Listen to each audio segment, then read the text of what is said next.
Hi, everybody, and welcome to TNM Coaching Unplugged. Today, I'm joined with Kasper Lundby Jolberg, an insightful psychologist, coach, leadership expert, and the co-author of The Courageous Consultant.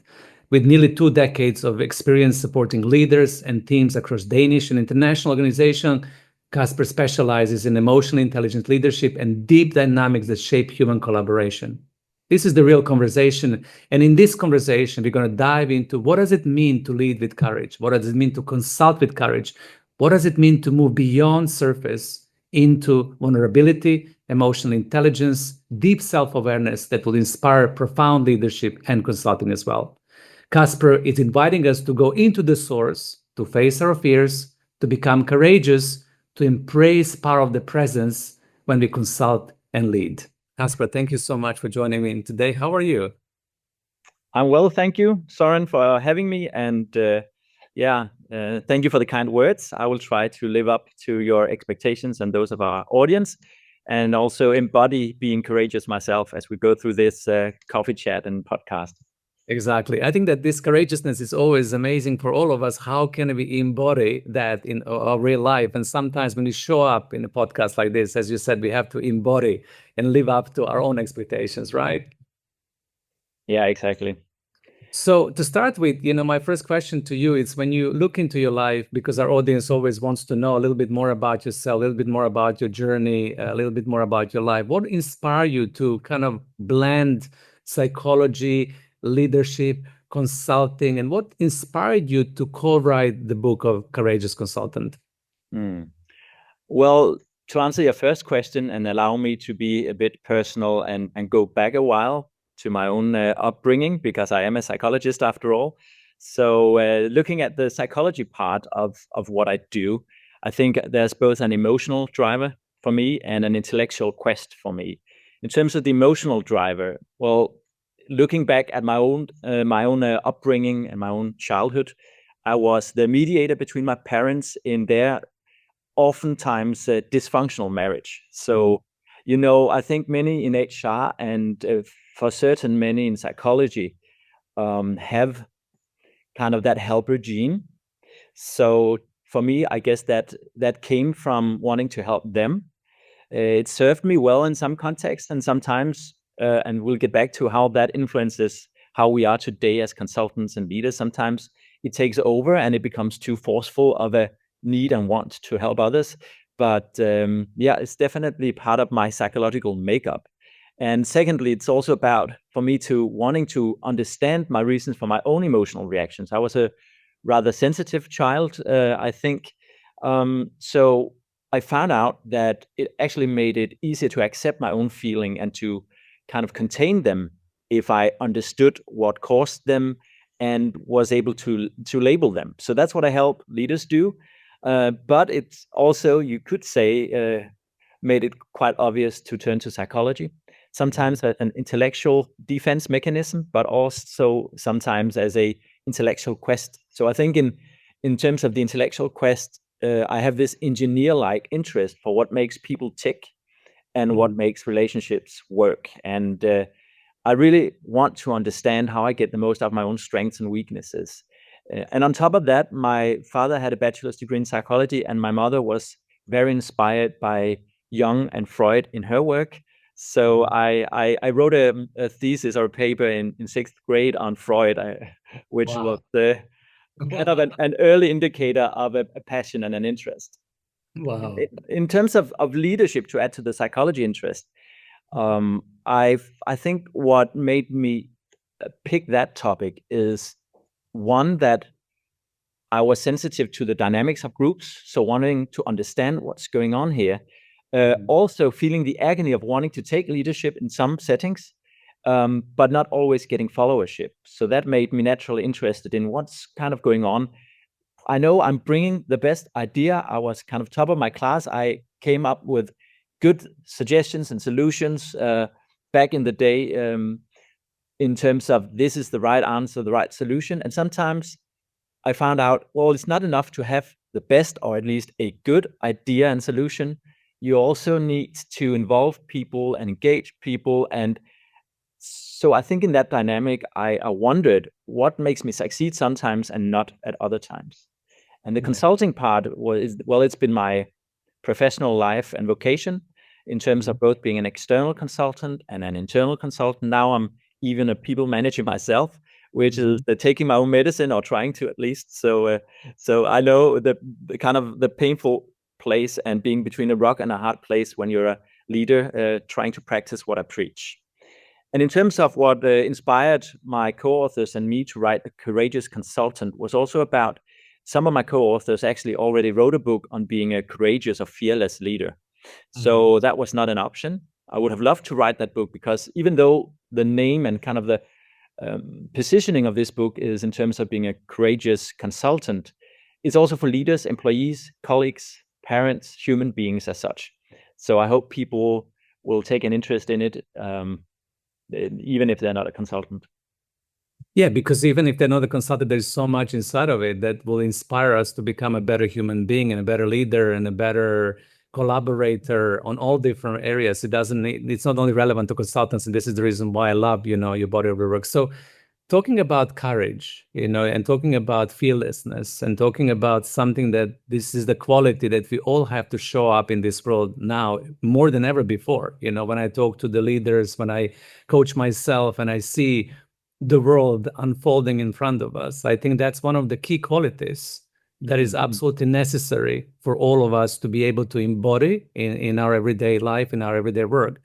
And it's not easy, right? To be courageous, to be fearless is not easy. So from your experience, what do you feel and how do you think we should go about that as leaders, as professionals, to embody a little bit more of that courage, of that fearlessness? What is necessary for us to be able to display those qualities at this moment in time? Well, first, I think we should separate fearlessness from courage. This was a discussion I had with my co-authors, because their first two books were called The Fearless Leader and The Fearless Leadership Team. And my stance and my argument was, well, if you're fearless, you don't need courage. Courage is only necessary and applicable when you're facing adversity and difficult situations that activate you and your fear. So I like the courageous part, because that's something we all need in our lives. And I guess it's kind of in many ways a constant, because you also needed courage to kind of go out and hunt down saber-toothed tigers. We need courage facing enemies, imagined or actual, even in war, as we unfortunately see a lot of today. So courage is always important. I think the reason it kind of has an increase in attention these days in terms of leadership goes hand in hand with authenticity.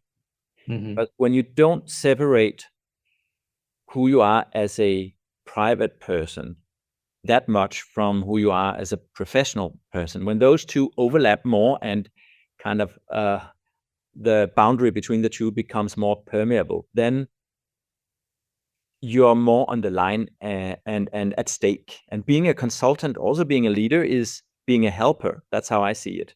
Okay. And being a helper is engaging with others, which means putting yourself on the line, having something at stake, taking interpersonal risk. So for most, if not all of us, that does require some courage. But it's of course different what triggers us from one person to the other. But when we're triggered, whatever baggage we're carrying and however our reactions show up for us individually, then it calls for courage. Which to me, as I mentioned, is kind of married with or coexisting with the need for authenticity. And I think that is due to also, companies and kind of HR and culture turning towards, as I mentioned, less boundaries.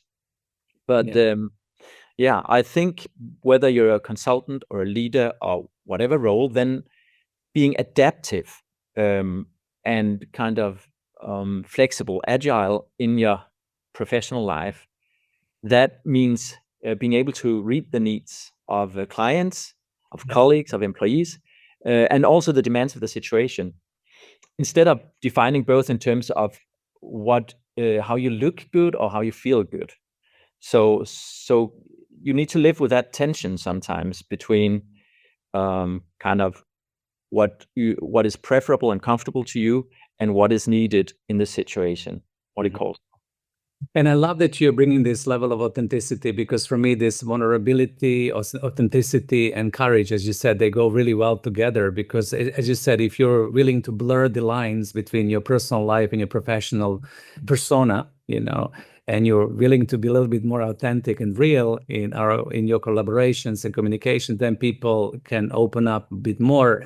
And I also love the notion that the consultants and leaders are helpers. I think sometimes, especially leaders, they forget that. They think they're leading the way, right? And they're here to show the way, but they forget that one of the vital function of that is helping other people to succeed as well. And for that also, they need to be a little bit more authentic and courageous and vulnerable to engage, fully without any defense mechanisms.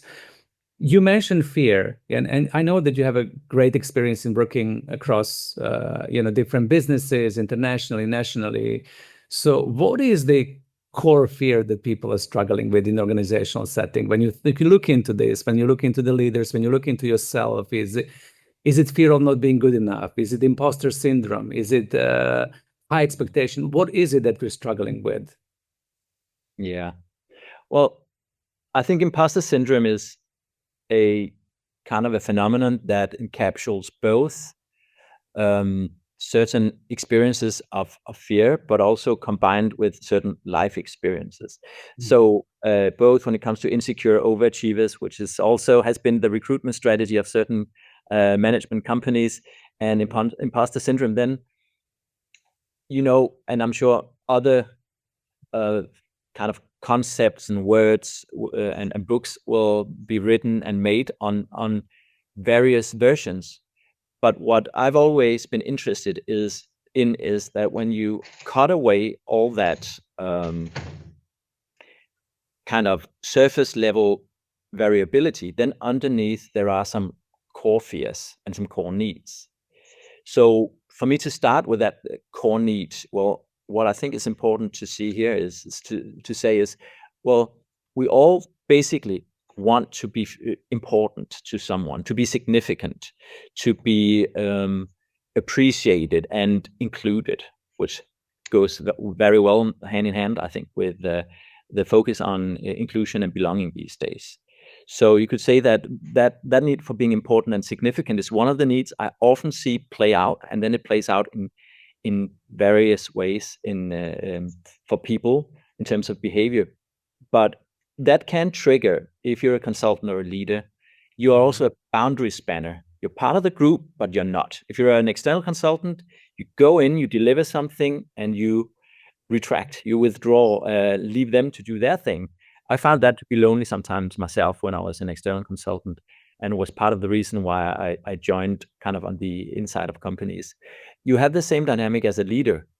You are given some significance and importance naturally due to your position, which I think attracts some leaders. And at the same time, there are certain events and informal coffee chats that you're just not invited for anymore. So that can be kind of tough on you. And I've spoken as a leadership consultant to many leaders who have struggled with that. In particular, if they kind of was what is called sometimes a promoted sibling. So they were a colleague before, and then they're promoted into a leadership position, and suddenly their relationship changes in the group. So one of the fears is being ignored, feeling insignificant, irrelevant. We can come back to the coping strategies. Another basic need we have is the need for feeling some level of competence, self-determination, and control. So that can also play out. Sometimes we're afraid, back to the imposter syndrome, of being called out, of not being good enough, and that can then trigger a fear of incompetence or humiliation, which can then trigger various less productive behaviors. And finally, probably less kind of pronounced in a working context, but still we have a need for feeling loved and liked. Loved is a strong word in a working context, in some companies at least. There's a culture aspect there as well, right? But being appreciated and seen for who you are. So one thing is being significant and people include you. Another one is it okay for you to be you and show up authentically and feeling the psychological safety to be all that you are. So sometimes that can trigger fear of being rejected or unlovable if nobody is interested in who you are as a person. So these are the three basic needs: wanting to be significant or important, wanting to be competent, and wanting to be accepted and loved or liked. Yeah. Yeah. I really love that you go to the source.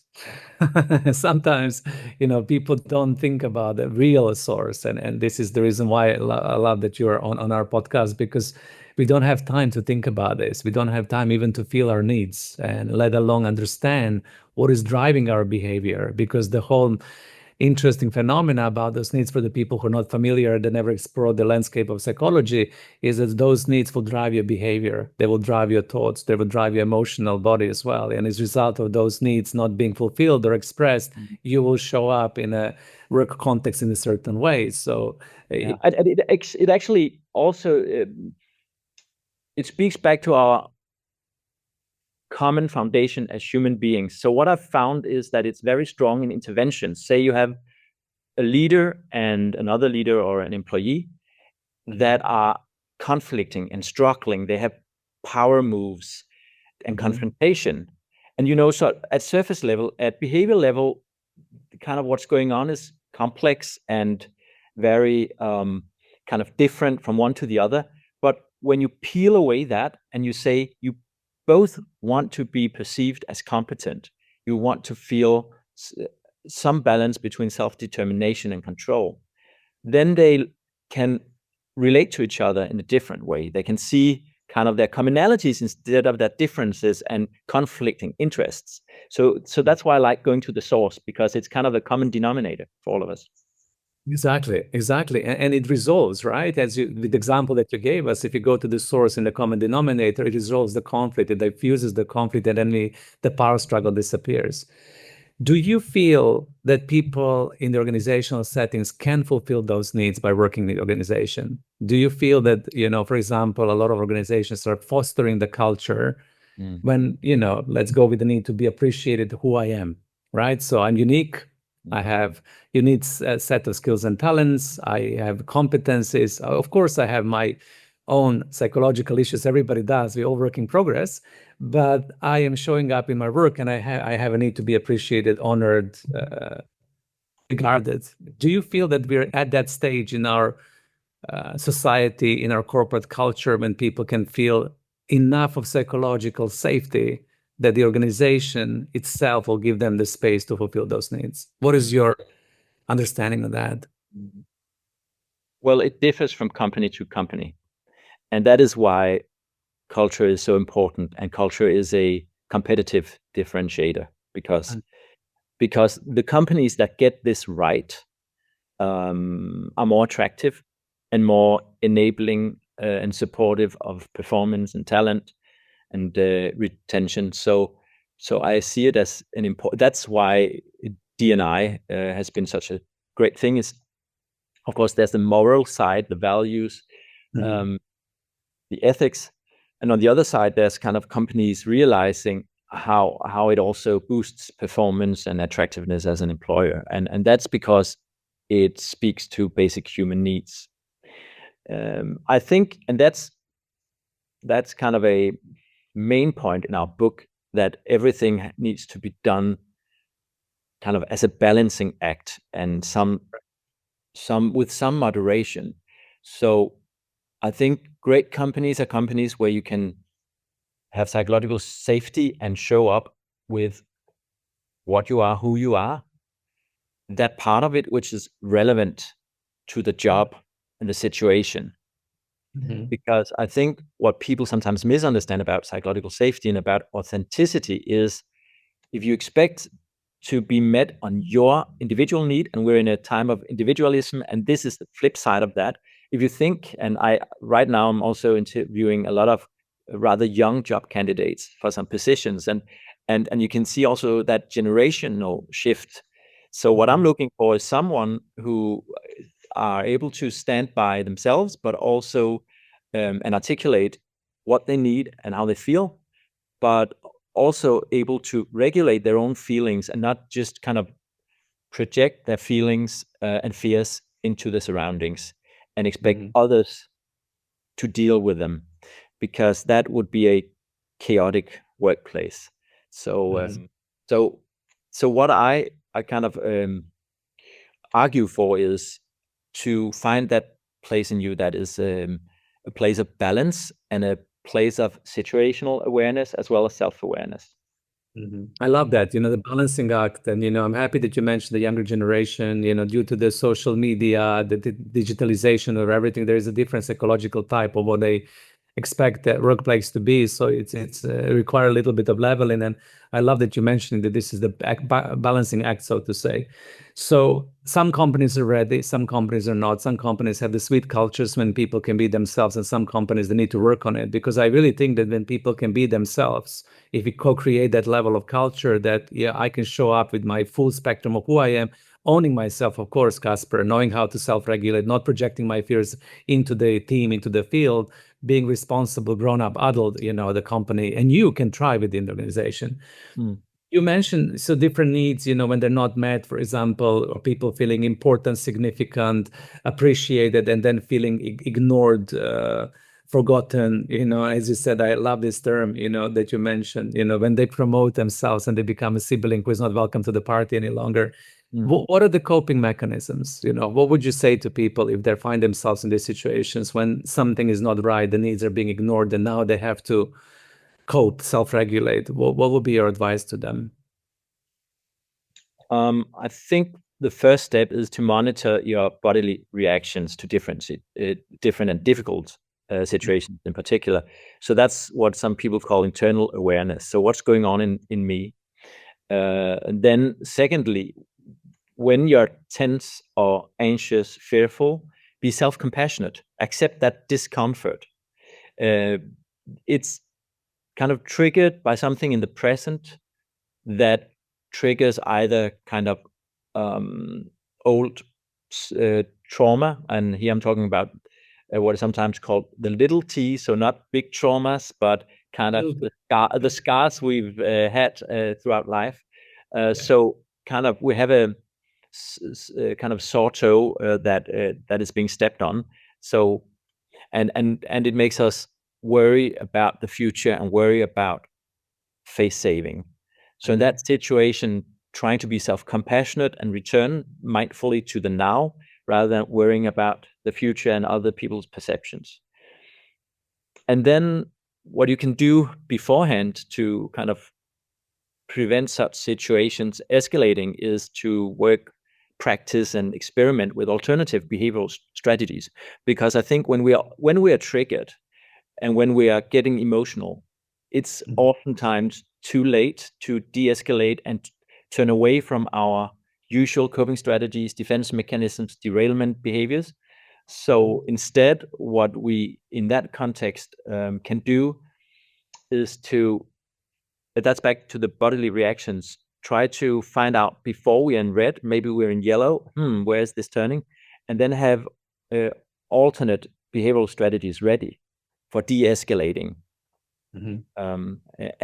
Being self-compassionate is one. Having prepared what to say in a certain situation. Maybe if you're courageous, and that's what I'm advocating, being more open about kind of what you're experiencing in the now. We know as consultants how strong intervention it is to kind of say, right now I'm experiencing that everybody's speaking and nobody's listening. I wonder what's going on. What does it feel like on the inside right now? What are you worrying about? Let's take a worry round. Or what is your individual goal and need right now? What are you trying to achieve? So you find ways of steering out of or de-escalating those situations before you're not able to, because you're not able to, in psychology you call it mentalize. So you basically react on impulse and not on mindful deliberation and consideration. It's wonderful to listen to you, and I think that you're introducing us to the skills as well of the self-management, self-regulation. And I know this is one of the core themes of your book, that consultants, leaders, they are learning how to start self-regulating and owning their inner world more skillfully, especially in the high stake situation when we are emotionally charged. We all under a lot of pressure right now. World is speeding up, so we are all stretched, right? And we are pushed in so many different directions all the time. I think that we all are struggling collectively. I haven't met anybody who is working who says, I have so much time, I don't know what to do with myself. I'm so bored, let me read my book, or let me watch the podcasts during my working hours because I don't have anything else to do. So I think that we all stretched, and I think this practice of self-mastery and self-regulation, right, knowing yourself more, it's really, really important skill. Now, the last topic I would really love to ask you, because that's something that I'm also passionate about and something that I'm talking about a lot in the podcast. And sometimes people react to this in a good way. Sometimes people think, how do I do this? And this whole thing is vulnerability. And for me, just to kind of scope it for you and the audience, I believe that vulnerability is superpower. I feel personally that there is a distinction between, being vulnerable and being strong, and that the vulnerability can bring the strength to the table. But a lot of the times, I'm still observing, leaders that I'm part of, the management groups that I'm part of, even consultants that I'm working with, they somehow don't want to be vulnerable. They somehow want to hide the vulnerability. They somehow want to show up as a super powerful, super strong, super confident, super taking care, you know what I mean? So, and I keep on saying to the leaders, there is one element that we all have to live more and better, which is vulnerability. So tell me a little bit more about your understanding of why is that important, because you mentioned it in your book as well, and how can we become better in that? Yeah. It's something I've been discussing a lot with my co-psychologists and co-professionals, peers, because right now there is a trend towards vulnerability. And I think it's important to be very specific about what type of vulnerability are we talking about. Because I think there's a certain element to, in the current discourse, some people read it right and are strategically vulnerable, and others are, back to what we talked about before, just maybe being overly vulnerable to the point where they are asking others to take the responsibility for their feelings. So it is a term that can be misinterpreted. Mm-hmm. What is great about vulnerability, and the first step in that, is recognizing your own vulnerability. And if you're not willing or able to do that, I think it's a defense mechanism. And then you need to dig. Why did I develop that coping strategy? What can I do to challenge or dismantle it? So recognizing your own vulnerability will give you, as we talked about before, an indicator of when am I triggered, so I am less productive. So that's for one. But what's great about sharing vulnerability, when you take ownership and accountability for your feelings, so you're not using it to blame others, point fingers, but you're using it to inform others of important information about your current state and how you're impacted by the work and the collaboration, then it's, so important, because vulnerability rubs off. So it's like emotional contagion. Openness and transparency are contagious, just as distrust and dishonesty are, right? So having that vulnerability and sharing it as a consultant, and that's what we write about in the book, but also as a leader, to a certain extent, is conducive of others, because you're a role model. So you're setting an example of having an kind of real talk, a heartfelt talk, because there's a lot of management BS and a lot of impression management going on, and it actually takes away from performance ultimately, right? Because you don't get all the facts on the table. And for me, that's what emotions are. They're facts. So if you're not willing to recognize it, or you're not willing to share it, then you miss out on important information about the team, the organization that you need to manage. I think what I've found sometimes is that people think that trust is kind of the problem, and I'd say it's the symptom, and the problem is openness. And everybody sits around, or I mean that's synonymous with sharing vulnerability, right? So people sit around and wait for the trust to increase, so they feel comfortable sharing their vulnerability. And I would say, well, I dare you. That's where courage needs to kind of kick in. You need to go first. If you're a leader, you're setting the standard in terms of vulnerability. If you're a consultant, you can use it strategically to make others more comfortable sharing. If you have issues with wanting to seem popular or competent all the time, or being afraid of not being liked for being you, then you hold back or you overcompensate, and then you're not a good role model, and it rubs off, and you get a vicious circle, right? Right. We can talk forever.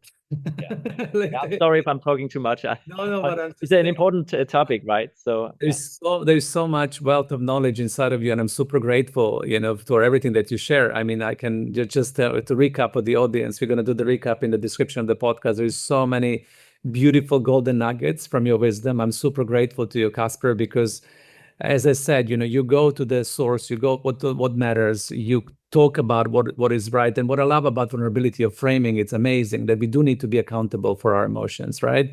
And we need to be in ownership of how we feel, and then we can be vulnerable. And I love what you said about, being open versus waiting for the culture of trust to emerge so that you can be open and vulnerable. I mean, this is just me bookmarking for the audience to hear that, because I really, really love what you shared so far. So to wrap up, Kasper, how would you love to leave audience with? Any call for action, anything that you believe it's important for people to consider, take forward, think about, practice as a result of our conversation today?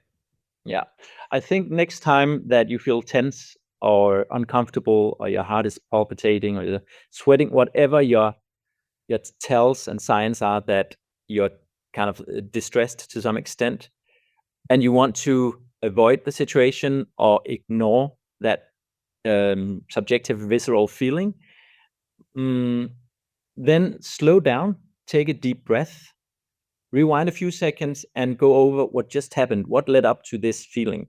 What preceded this bodily reaction? What was your fear? So I want people to see if, and sometimes what kind of emerges is not a clear-cut fear, but then it needs a bit more exploration. So catastrophe thoughts, as it's called in the cognitive therapy. So what were your worries, basically? And then try to translate that fear into a need. What was the underlying need that you were afraid of wouldn't be met in that situation? And then when you have that need, then you can consider, are there other ways either to calm that need? Is it realistic and proportional with the situation? Or is this my baggage kind of pulling me down, influencing my perception and interpretation of the situation? And are there ways, behavioral strategies that are more productive than my current ones, where I can either be vulnerable and share in a non-criticizing way, or find other workarounds in that situation? But yeah, be courageous, be brave. I dare you. I accept. As a result of me listening to you, I'm going to be more courageous, more brave. And I invite everybody who's listening to this podcast to take this to the heart, because I think this is one of the qualities that we all need nowadays. And once again, Kasper, thank you so much for your insight. Thank you so much for your wisdom. And to the audience, I think this was one of these beautiful podcasts when you can listen again and again and again and really hear the deep level of wisdom and knowledge, and also practical skills and tools that you might receive from listening to elevate yourself to the next level of leadership and to help you become a better human being. So thank you so much for tuning in today. Once again, Kasper, thank you so much for being a guest on the show. We look forward to having you once again. Thank you. Thank you.